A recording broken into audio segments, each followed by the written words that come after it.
This is Frankie Abbruzzino with the Scoop News. The city of Venice, the circus that I like to call it, talks budget cuts, and it's amazing that we see this stuff on a repeated basis. Where right now they're 300 million or 3 million over what their budget is.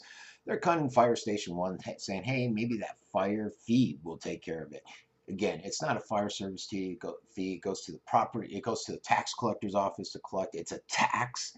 But if the Herald and Gondo and WWSB and all these guys want to play along with that game instead of calling it what it really is and want to deceive the public, then so be it.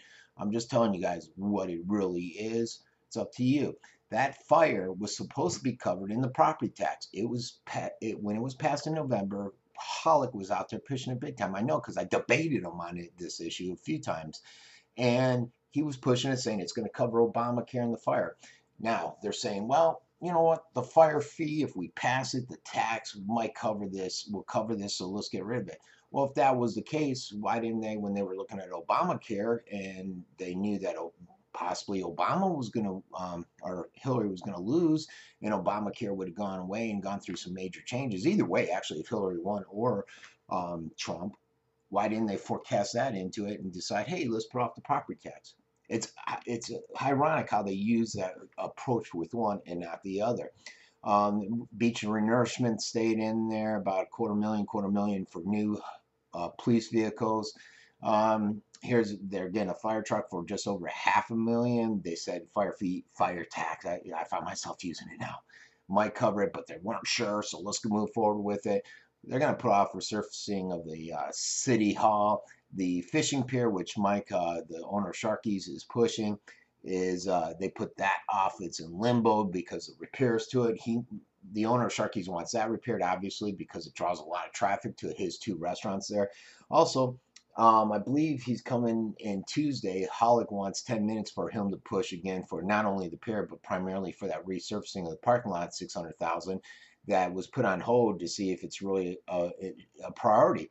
And you got to question, why are we spending $600,000 on a parking lot in no man's land? Or why are we out there pushing a lot of these different stuff like, God, what was Hollick just pushing the other day that was ridiculous?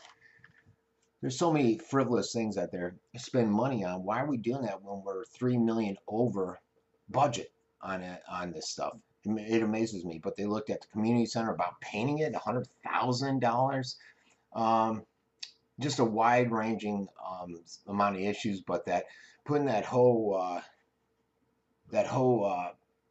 fire station replacement on hold for $2.5 million took out a huge chunk of it. And I don't know what Fire Station One's in, what type of shape. I know most of them are in disrepair. They've been neglected by this city council. Again, my biggest issue is that they didn't replace it like they said they would with this tax. Now they're saying, oh, we don't need to do it with the tax, even though they sold us on that tax for it. And I can tell you, you can go back on my website and look back at past articles. I actually put the email up where Hollick was in one approach debating out there that the increase in the tax was for the fire department, and in the other breath I put out an email where he was emailing, strategizing, coming out with the fire tax. Just shows you how duplicitous he is, the Mayor SD Hollick. And you don't want to know what the SD stands for, folks. This has been Frankie Abbruzzino with the Scoop News.